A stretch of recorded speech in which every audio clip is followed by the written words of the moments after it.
Good evening and welcome to Chicago Tonight. I'm Paris Schutz. And I'm Brandis Friedman. On the show tonight, cleanup is underway for many Chicagoans following this weekend's rapid rainfall. In this case, sum it up into kind of two words, I would probably say cha-ching. You can call it a pre-election bonus. Millions of Illinois residents will soon be getting tax rebates. What you need to know. As the world mourns the death of Queen Elizabeth II, the British Consul General of Chicago reflects on her legacy and life. Out with the old, in with the Democratic Socialists, the challenges and opportunities for the group in Chicago's municipal elections. A new school year and a new university president. We chat with DePaul's newest leader about goals and challenges. A huge part of building community is sharing food with each other. And a taste of a new virtual cooking camp for Chicago public school students. But first, some of today's top stories. President Joe Biden was in Boston today pushing his Cancer Moonshot initiative aimed at sharply reducing cancer deaths. Speaking at Boston's John F. Kennedy Library Museum, Biden said his goal was to cut cancer deaths by 50% over the next 25 years. The president lost his son, Beau, to brain cancer, said he had a message of unity today. Cancer does not discriminate. Red and blue.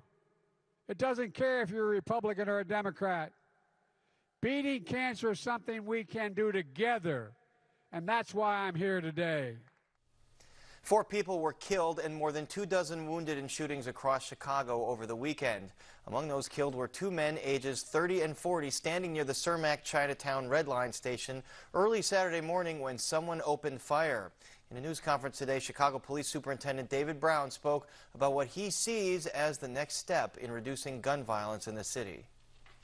The next steps are collaborative of policing with economic development and mental health development. I think that's what's different, not a return to mass incarceration and or stop and frisk. Residents near the Des Plaines River have an anxious night ahead of them with the possibility of further flooding. As much of the Chicago area looks to dry out after Sunday's torrential rain, the National Weather Service has issued a flood watch that the Des Plaines River may burst its banks. It says that based upon the latest forecast, the river could reach flood stage. The river was 12.5 feet above its normal level this morning and would be in flood stage if it gets to 15 feet. The warning is in effect until 10 tomorrow evening. And I'll have more on Sunday's flooding and cleanup efforts in just a bit. Chicago jazz legend, composer, and pianist Ramsey Lewis has died. According to a statement on his Facebook page, the 3-time Grammy winner died peacefully at his home this morning. He was 87. Lewis was born in Chicago in 1935 and grew up in the Cabrini Green housing project. He began taking piano lessons from the age of 4, performing at the church where his father was choir director. Lewis embraced all kinds of music, from jazz to pop to R&B, Latin, and even classical. His breakthrough was the 1965 hit, The In Crowd. Lewis also hosted a popular daily show on WNUA radio and has a long history with WTTW, most recently producing and hosting the WTTW series Legends of Jazz. And we'll share a conversation and performance with Lewis from our archives later in the show. And up next, it's tax rebate season, so stay with us for the details. Chicago Tonight is made possible in part by Alexandra and John Nichols, the Jim and Kay Mabey family, the Polk Brothers Foundation, and the support of these donors.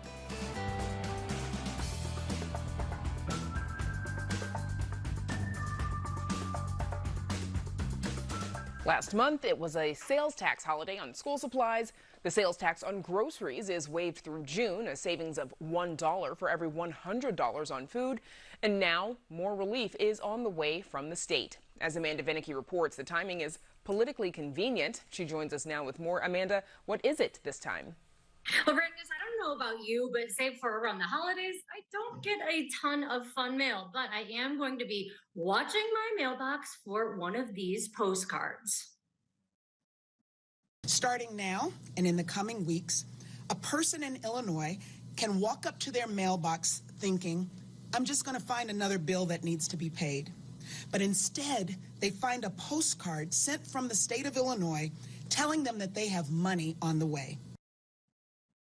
It's all part of a program, multi-pronged approach known as the Illinois Family Tax Relief Plan.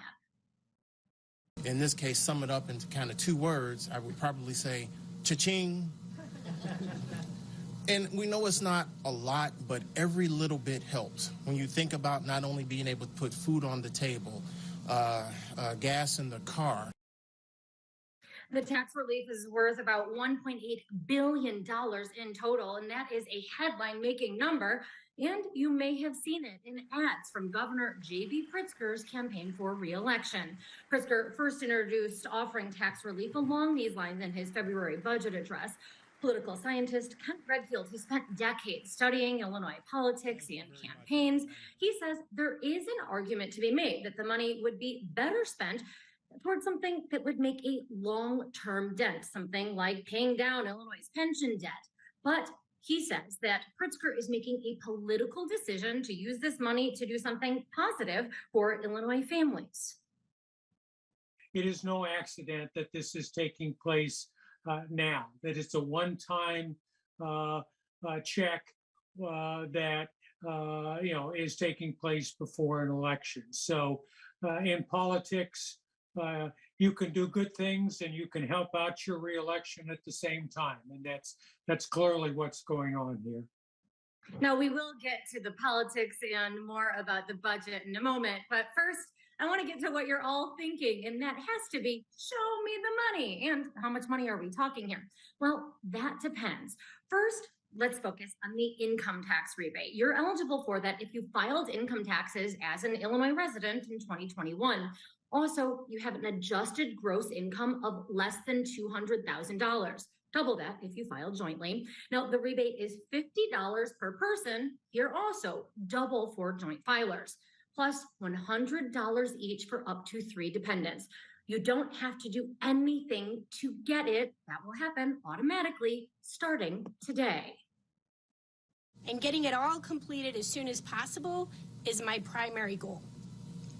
My office will be working diligently to get these rebates into the hands of taxpayers. After all, it's your money. Now, you'll get the money as a check if you filed your taxes on paper, and then it'll be an automatic deposit if you filed electronically, in which case the director of the State Department of Revenue says you should still be expecting a postcard in the mail telling you what to expect. Think about if you received money all of a sudden in your account that you didn't know was coming. You'd say, wait a minute, there's something wrong here. So we wanted to alert taxpayers that are getting a direct deposit that what that money is for. As for the paper checks, there's a notification on the paper check that it is due to the rebates. Now, if you're a homeowner, that check may be padded some more because there's also a property tax rebate on the way. There is also an income limit threshold for that, but it's higher, $500,000 for joint filers, $250,000 for those filing as a single individual on their 21 taxes. That property tax rebate is going to be the same as your current property tax credit. So essentially, you're getting double there to a maximum of $300, that rebate. These checks are going to be starting to arrive in the next 6 to 8 weeks, as in right about when early voting gets underway later this month and then through the election in early November. The governor says that given supply chain issues, this is when it had to happen because it's when Illinois got the paper needed to issue those checks. And he says the state also had to get that $1.2 billion that it's going to cost in the bank.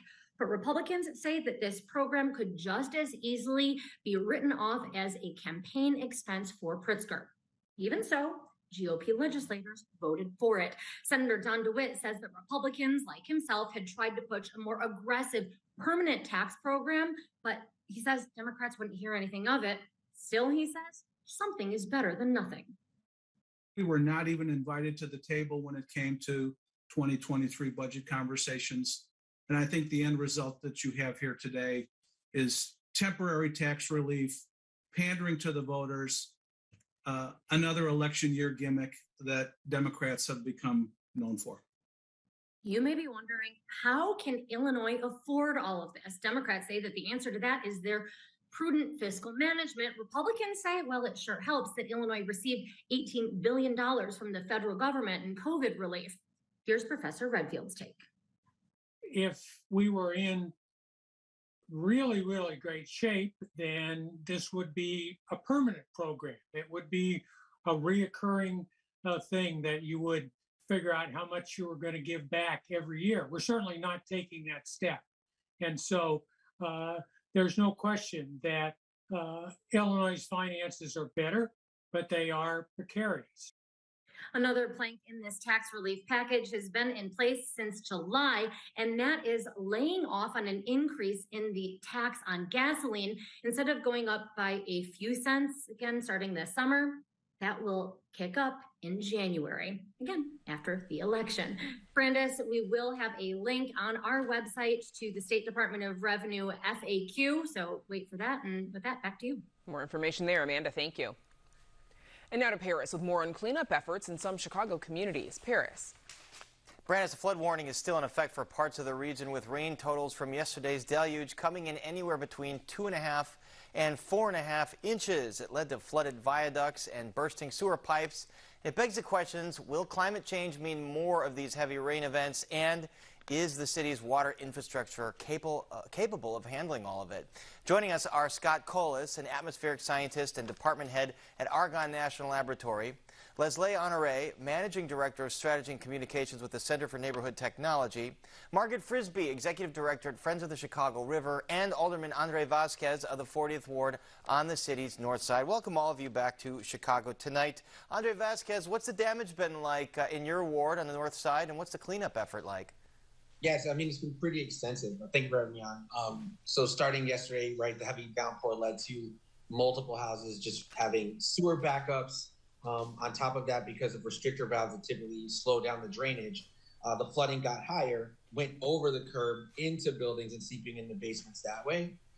So we received dozens of calls about that, and that was just yesterday. Today it's kind of almost tripled, quadrupled as far as the amount of calls we get in. We also, because Ravenswood cuts through the 40th Ward, where the viaducts are, where the grade's a little bit lower so that trucks can get through, it led to water pooling in ways that kind of affected neighbors there even worse. So it's pretty damaging.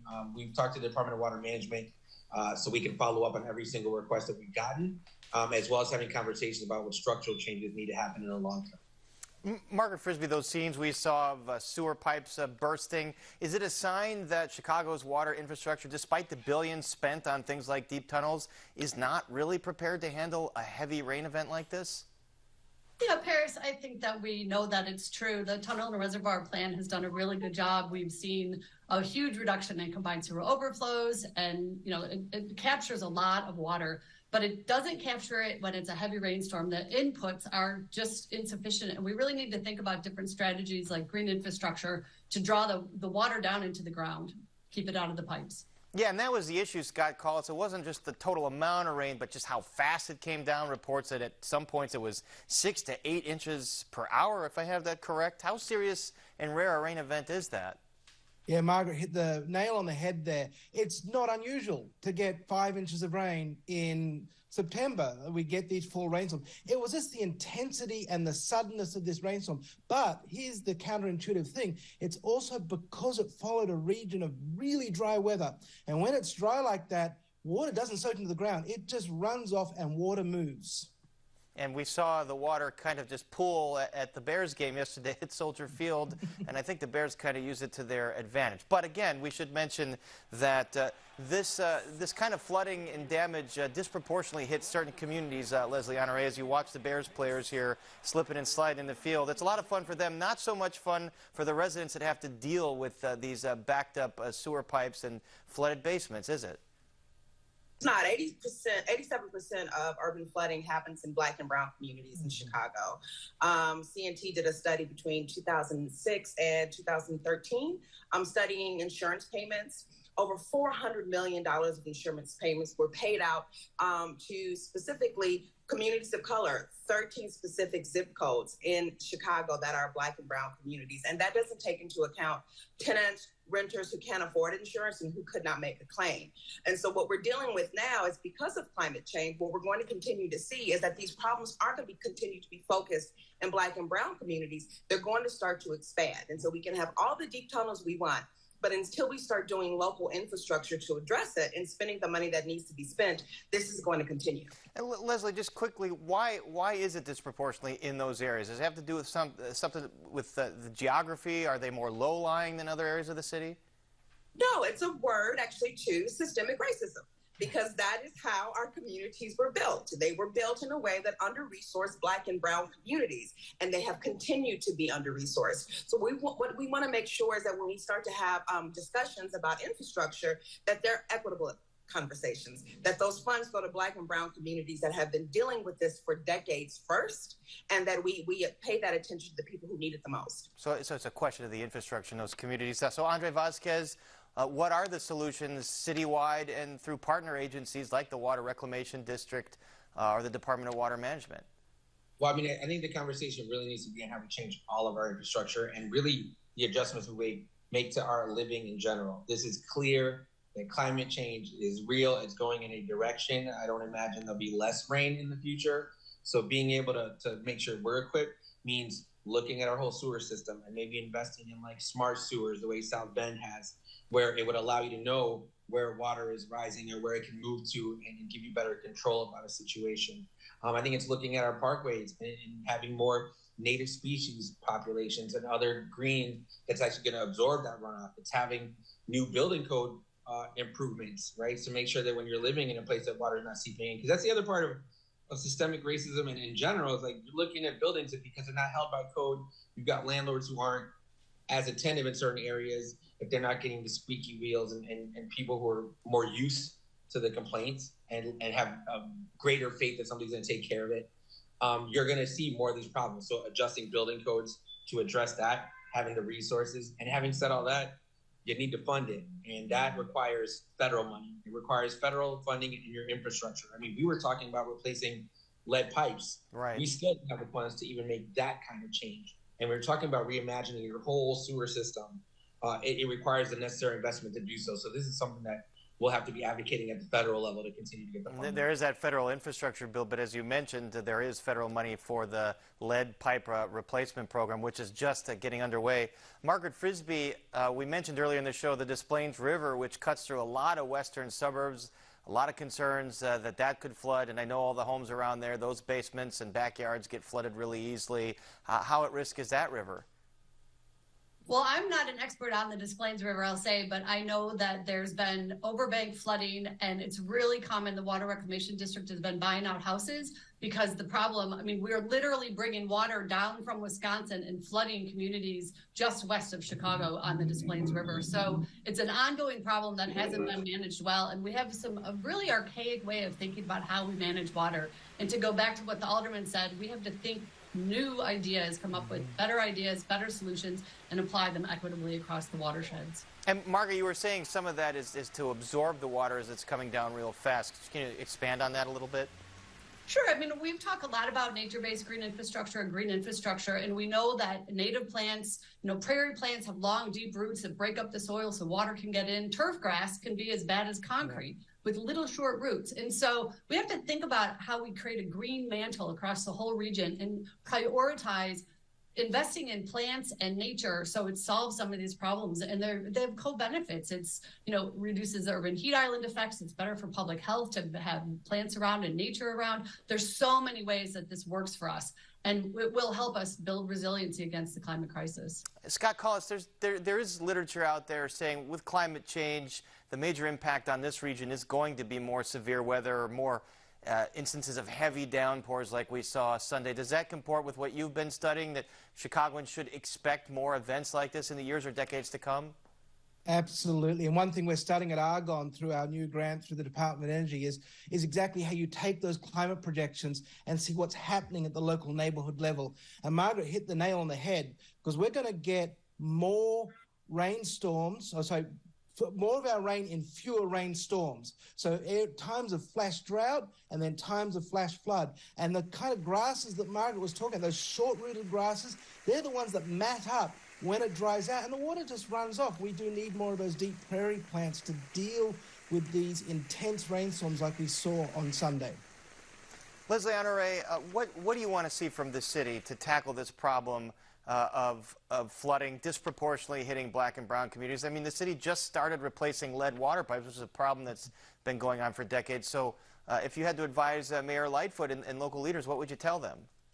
To partner with organizations like CNT, who have done the research, who have information out, who show what the human impacts are and not just the financials, and start to think radically. This is not going to be a simple solution. This is something we're going to have to invest in big, because it is not going to change. Climate change isn't going anywhere. Storms are going to become more intense. We're going to lose the capacity to track them. We are going to be in a position that it's not going to change on a small, tiny level. It has to be citywide, and it has to be equitable.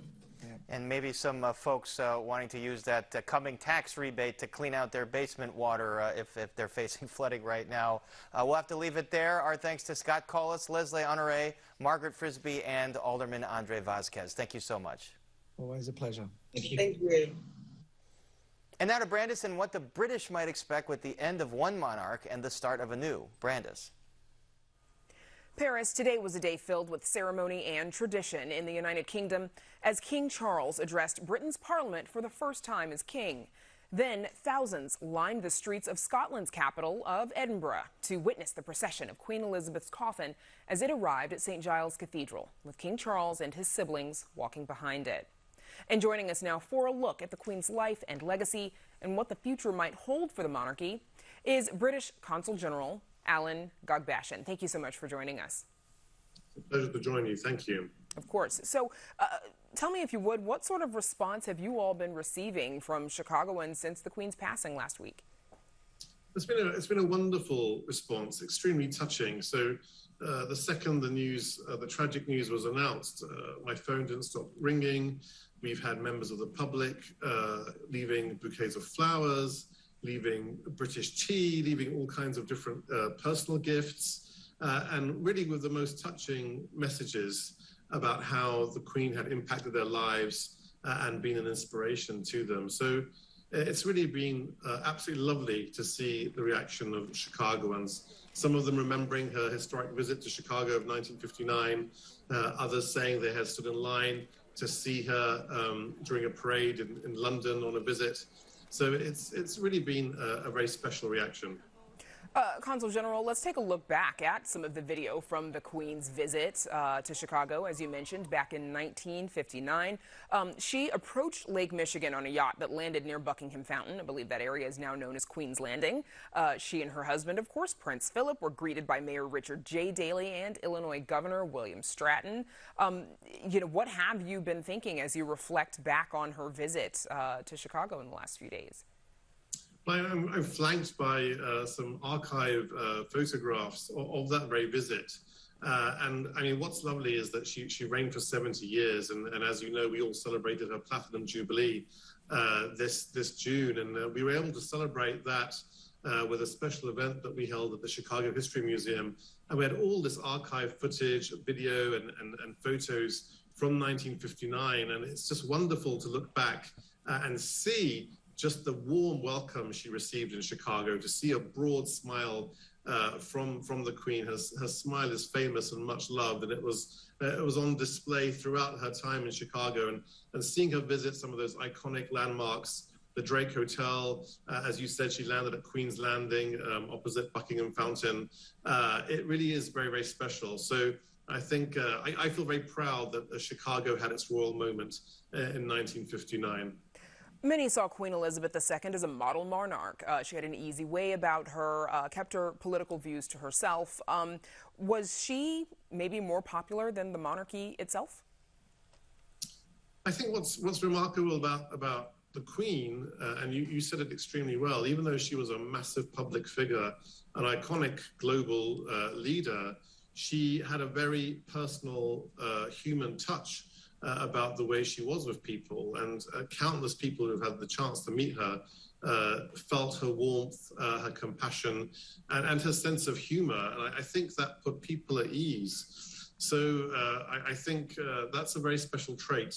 And I would say also the King Charles III, shares that trait with his mother. He's also someone who has a wonderful way with people, a sense of humor, and a lightness of touch. Let's get into that a little bit more, because polls show that the British public isn't quite as enamored with King Charles as they were with his mother. Do you think that will change with time, and what could that mean for him in his reign? I've had the privilege of meeting King Charles a couple of times, and I think he has a wonderful way with people. He has dedicated his life to service, just as the Queen has done. He's been hugely active in his engagements, in his dedication and commitment to charity. And I think the more the public see that and understand that, they'll understand just the number of similarities he has in terms of his values and his commitment to duty and service in the way that his mother had. Consul General, I also understand that you twice were able to attend palace or garden parties at Buckingham Palace that were hosted by the Queen. You've met with King Charles twice. What are your thoughts on the role of the British monarchy? I think the monarchy has a hugely important role to play in the United Kingdom, and Her Majesty, the Queen, really exemplified that in terms of setting a standard for stability, for integrity, with life being as fast-paced as it is, and with all the changes that we see going on in society, having the Queen, having the monarchy, having the crown be a source of real stability has been, I think, very comforting for the United Kingdom. I can just speak for myself. She's the only monarch I've ever known throughout my life, and for me, the Queen's always associated, firstly, with Christmas. As a child, we'd open the presents, have our Christmas lunch, and then we'd all sit down as a family to hear the Queen give her address to the nation at 3 p.m. On Christmas Day. And it's that kind of rhythm, that stability, that reassuring presence that I think speaks not only to so many Britons, but people who love it all around the world. Now, around the world, though, there has been a fairly strong independence movement from some nations like Scotland, which is part of the United Kingdom, Jamaica, which is part of the British Commonwealth. First, please remind us of the difference between the United Kingdom and the British Commonwealth. But then let's also talk about kind of what the Queen's death might mean for some of those nations. The Commonwealth is hugely important to the monarchy and to the Queen personally. When the Queen became head of state, the Commonwealth of Nations was relatively small, and under her reign expanded hugely, and is now there are scores of countries within the Commonwealth of Nations. So the Queen played a fantastic role and took her role very seriously as head of the Commonwealth. So that's a relationship that's important to the Crown, that's important to the monarchy, that will continue to be important to King Charles III. And to be sure, all of these countries from Australia to Canada, they recognize King Charles as their king, correct? Not all of the countries of the Commonwealth have King Charles III as head of state. There's a subgroup of countries called realms, where the Queen was head of state of those countries, as well as being head of state of the United Kingdom. And for those realms, King Charles III would be head of state. Of course, as an ambassador for your country, do you have any concerns about those who wish to see the monarchy abolished? It's something that's come up again in conversation since the Queen's passing. Well, I know that in some countries that's a live debate, and it's really for each country and the people of those countries to decide for themselves. It's not really my place to give a view on that. That's a matter for each sovereign nation to decide. And of course, back to the condolence book that the consulate has, the public is welcome to stop by and sign that, correctly? Absolutely. We think it's really important for people to have a physical condolence book where they can come in person. Some choose to express their respect, their grief. In that way, we've opened a book of condolence at the British Consulate on Michigan Avenue, 625 North Michigan. That will be open every day this week from 11 a.m. to 2 p.m. daily. For those who can't come in person or would prefer to leave a digital message, there's a virtual book of condolence at royal.uk, which has been opened centrally in the United Kingdom for people to express their wishes that way, should they prefer. Okay, that's where we'll have to leave it. Our thanks to British Consul General Alan Gogbashian for joining us. Thank you. Thank you. It's an absolute pleasure. Up next, a cooking camp for Chicago public school students. Stay with us for a taste. We've made it. Justice Jackson's appointment to the Supreme Court provides a beacon of hope. Black women are underrepresented. We still rise. We still show up for one another. It's us investing in the next generation and giving them something to enrich the next generation with.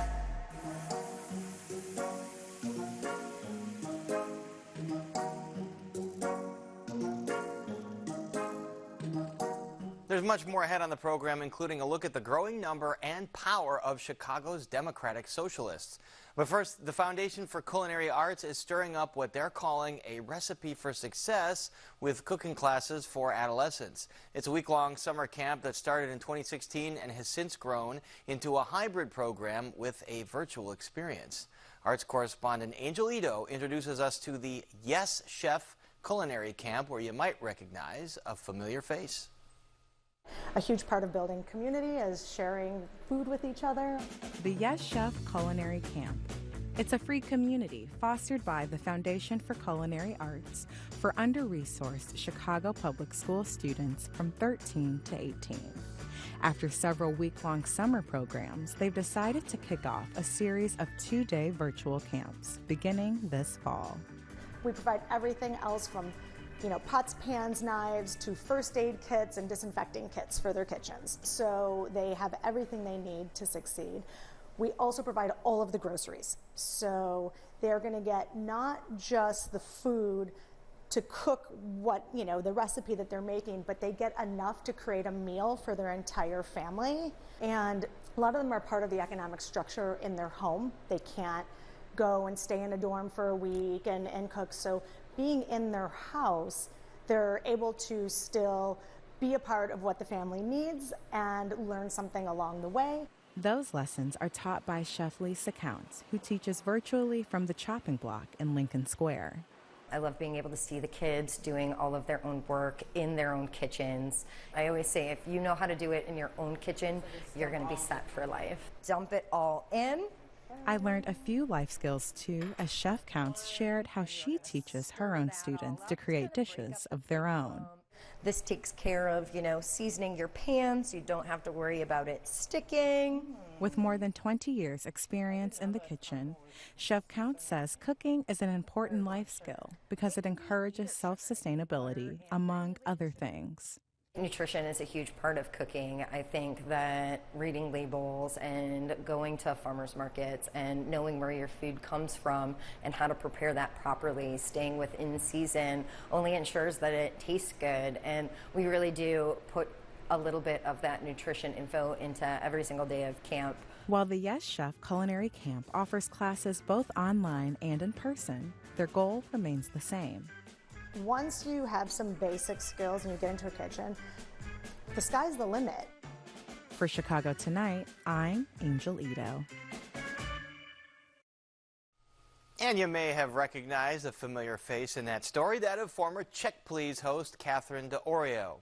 The Yes Chef Culinary Camp is still taking applications for their fall boot camp on September 24th and 25th. If you missed that one, they're also offering a holiday baking class on November 20th. Visit our website for more information. Brandis, you ready to take that class with me? Obviously, because apparently the two of us need it. I definitely need it. All right, we'll toss it back to you now.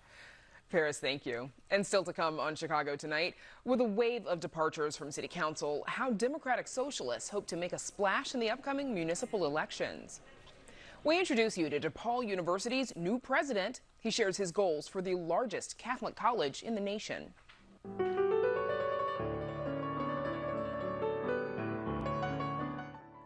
And remembering the late jazz great Ramsey Lewis in a conversation and performance from our WTTW archives. But first, more of today's top stories. Closing arguments began today in R. Kelly's federal trial on child pornography and conspiracy charges. Prosecutors say R. Kelly used his fame and influence to take advantage of and sexually abuse his goddaughter. His two co-defendants are accused of working to conceal Kelly's abuse. The attorney for one of Kelly's co-defendants says prosecutors failed in attempting to prove her client was ever a part of any conspiracy to obtain child pornography. Closing arguments continue tomorrow with R. Kelly's defense team delivering its final statements before jury deliberations begin. Governor J.B. Pritzker again blasts his Texas counterpart, Greg Abbott. Pritzker says Abbott failed to communicate about buses of migrants he has been sending to Chicago. The governor of Texas needs to stop sowing chaos and needs to actually work with states if he's going to, send people. And let's make sure these people actually wanted to go to the states that they're being sent to, because otherwise it's kidnapping. We ought to be getting a call from the state of Texas. That's just the way it ought to work. We work together, governors and legislatures across the country, talk to one another, but not apparently the state of Texas. This is all a political game for Governor Abbott, and frankly, it's cruel. Illinois Supreme Court Justice Ann Burke is retiring. She says, quote, "The race has been run and it is time to pass the gavel to a successor." That's what Burke said in a statement released by the court. She's set to retire on November 30th, bringing an end to a judicial career that included 16 years on the state's top court. The 78-year-old is married to the indicted alderman Ed Burke. Burke says she made the decision to retire and informed her colleagues before the court began its current term. Her seat on the state's highest court will be filled by 1st District Appellate Justice Joy Cunningham, who will serve until December 2024. The election of 6 socialists to the city council in 2019 fundamentally shifted the balance of political power at City Hall. Now, the Chicago chapter of the Democratic Socialists of America is determined to use the 2023 elections to expand its influence. WTTW News reporter Heather Sharon joins us now with more. And Heather, before we look ahead to the 2023 City Council elections, help us understand what the election of those 6 socialists to the Chicago City Council meant to City Hall. Well, that group of older people have consistently pushed a platform that was sought to reduce the budget for the Chicago Police Department, to expand the city's safety net. They also fought gentrification and really ramped up efforts to put regular Chicagoans in charge of that Chicago Police Department. Now, that put them on a collision course with Mayor Lori Lightfoot. So they won some and they lost some. And they're hoping if they increase their numbers, there'll be more wins in the coming city council term. So the Chicago chapter of the Democratic Socialists of America, they have already started making endorsements in that February election. Who's gotten the nod so far? Well, they have endorsed 4 of the current sitting socialist aldermen for re-election: Alderman Carlos Ramirez Rosa, Alderman Rosanna Rodriguez Sanchez, Alderman Daniel Laspada, and Alderman Jeanette Taylor. They did not endorse Alderman Byron Sigcho Lopez, who is also running for re-election, nor did they endorse Alderman Andre Vasquez, who was censured by the group after voting for the mayor's 2021 budget. However, they did endorse Nick Ward, who was running in the 48th Ward, which is an open seat, part of the aldermanic exodus you and I have been talking so much about, Brandis. That's right, and that we'll probably continue to talk about, Heather. Now, you also reported that at least 3 other city council candidates are hoping for the DSA's endorsement. Where do those stand?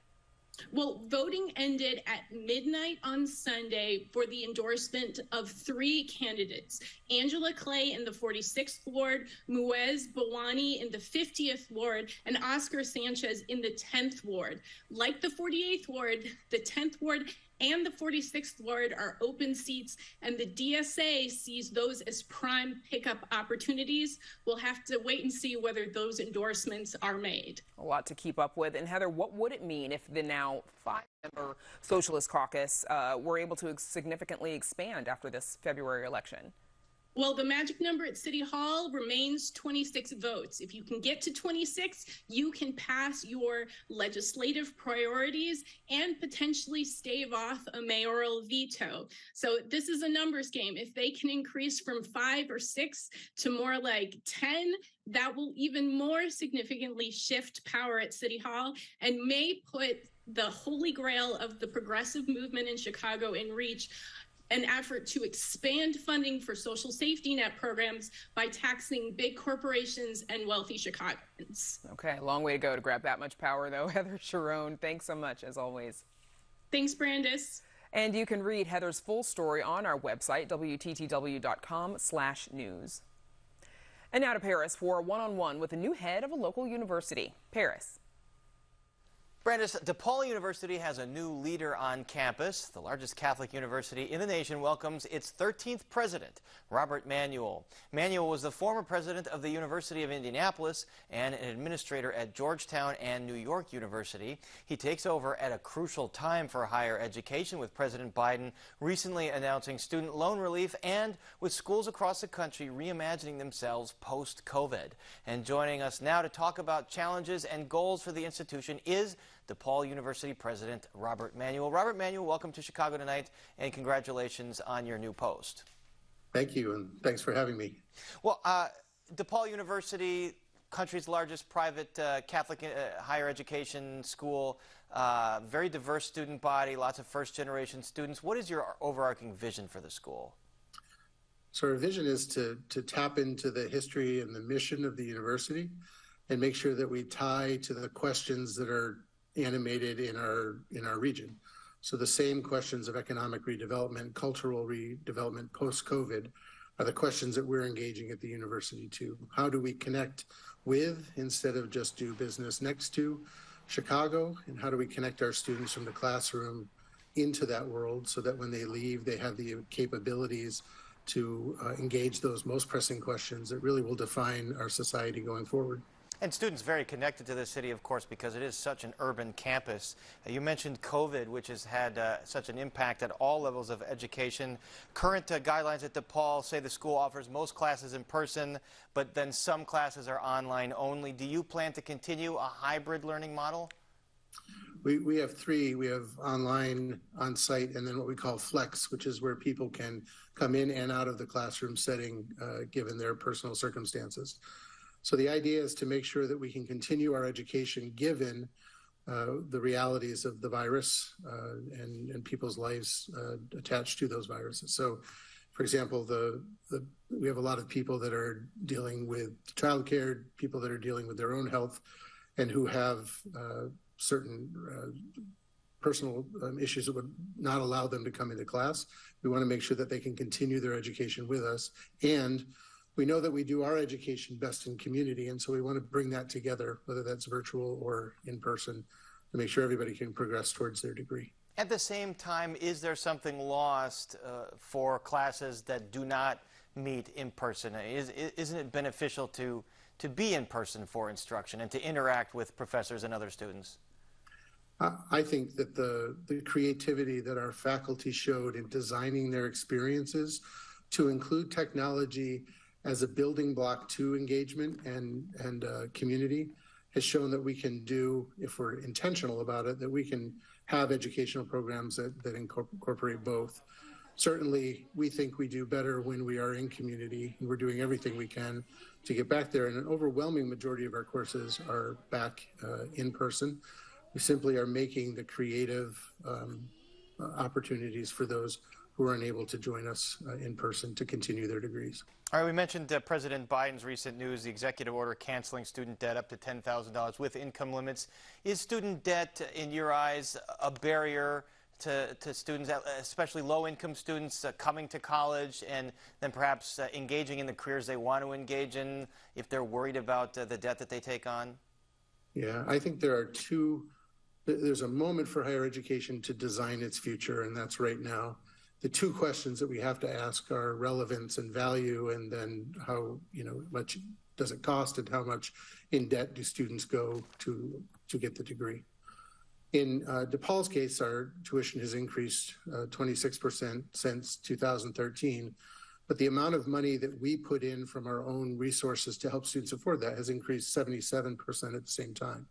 So we're putting in almost $230 million a year to make sure that students who are acceptable and are here and want to be at DePaul and want to take advantage of our education have the resources to be able to afford that. I think institutions at the unit level, at the institution level, if you're committed to fundraising and finding alumni who want to give back, you can provide resources for students to afford a high quality education and continue to pay your faculty and your staff the wage they deserve to create that quality experience. So the scholarships, grants, a big part of fundraising. And I was looking at the tuition. After grants and loans, it averages around $33,000 a year. It looked to be around the state average for private school tuition. Is that level still a barrier, though, for some lower income folks that really do want to get a college education? Well, I would say that when anybody is admitted to the university, we counsel them to find ways to help afford it, including our own dollars that we put in place.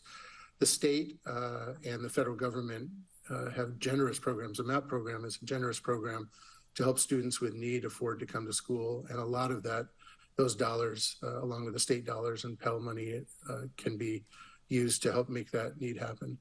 We're committed to making sure those who are willing or wanting to be here and qualified to be here, that we'll work with them to find a way to help them afford that. Violence, of course, has been an issue in the last couple of years. In the places where DePaul has campuses, downtown and Lincoln Park, I mean, more violence in those areas than typically. How do you keep your students safe in those campuses? Mm-hmm. So first, this is an area where we are deeply desirous of working with the mayor and the governor to be a resource in the rebirth of the city post-COVID. We are a city in an urban environment, and we educate our students about what that means and how to take advantage of the city and all that the city has to offer. We have a tremendous amount of resources for them to do that. Post-COVID, we have to do more training and education because we've been isolated for 2 years. We have to remind and re-educate folks about the benefits of being in the city and also how to take advantage of that through their actions and their outreach programs. You know, DePaul University has taken somewhat of a progressive stance on some social issues of the day, abortion, contraception. I mean, I believe there are health centers that help with contraceptive care. Is that in contradiction with doctrine and Catholic teaching, which is pretty strict on things like abortion? Mm-hmm. So we are a Catholic Vincentian institution, and we respect the Church's stance that life is sacred from conception to natural death. And we work with our diverse communities to make sure that they are engaged in that conversation. As a university, we have the responsibility to engage in civil debate that is informed by rigor. And we do that on campus to make sure that our students are able to engage this question at a really deep level. All right, Robert Manuel, once again, congratulations. Very interesting time to be in higher education, very important time, as we know, and thank you for joining us. Thanks for having me. Appreciate your time. And up next, an interview and performance with the late, great jazz legend, Ramsey Lewis, from our WTTW archives.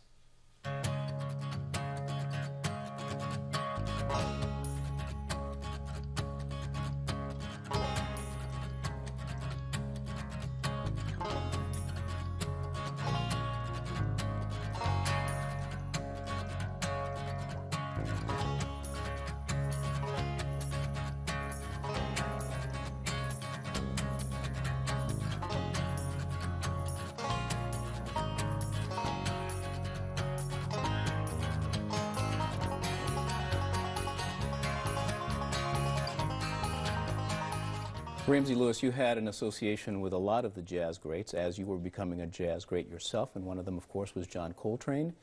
Tell us a little bit about your relationship with him. Well, I met John Coltrane when he was playing with Miles Davis, and Cannonball Adderley was in the group, but it was only briefly. I met him through his music much before then and continued to be a fan of his. Both for entertainment and for education. How much did he influence your style? Well, John Coltrane's style, his adventure into his sense of harmony, was not necessarily my flavor. But I admired what he did, and he was so good at it with so many people that he influenced and copied his style. But many people know him as a gentleman that played a lot of notes. In fact, they used to say he played sheets of sound, and he mastered that. He did it like nobody else. And why wasn't it your style? Well, I think one has to find one's own being, one's own feeling, one's own self. We all have our emotional, spiritual fingerprints. And when you look at somebody else's and you admire them, I think that it should end there, that you continue. The journey is always within.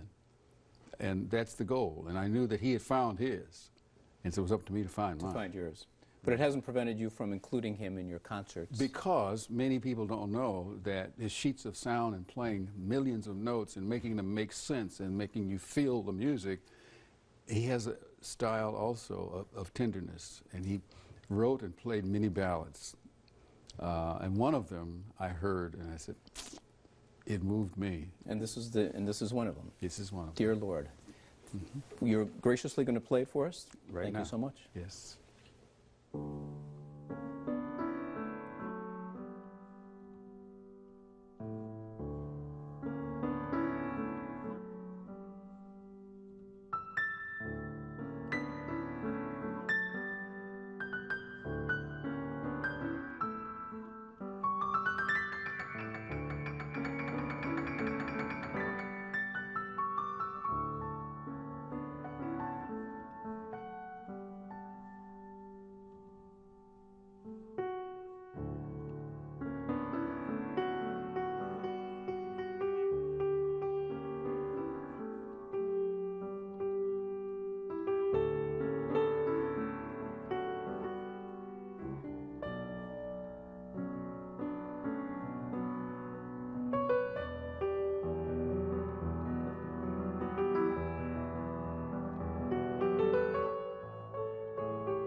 Chicago Tonight is made possible in part by Alexandra and John Nichols, the Jim and Kay Mabey family,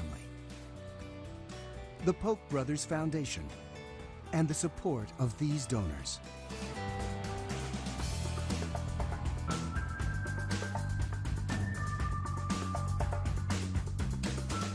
And that's our show for this Monday night. Don't forget to stay connected with us by signing up for our daily briefing. And you can get Chicago Tonight streamed on Facebook, YouTube, and our website, WTTW.com/news. You can also get the show via podcast and the PBS video app. And please join us tomorrow night live at 7. Closing arguments underway in the Chicago child pornography trial of R&B singer R. Kelly. We share the very latest. And NASA uses the Webb telescope to image a planet outside our solar system. We hear from a local astronomy professor on the team. Now, for all of us here at Chicago Tonight, I'm Brandis Friedman. And I'm Paris Schutz. Thank you so much for watching. Stay healthy and safe, and have a great evening.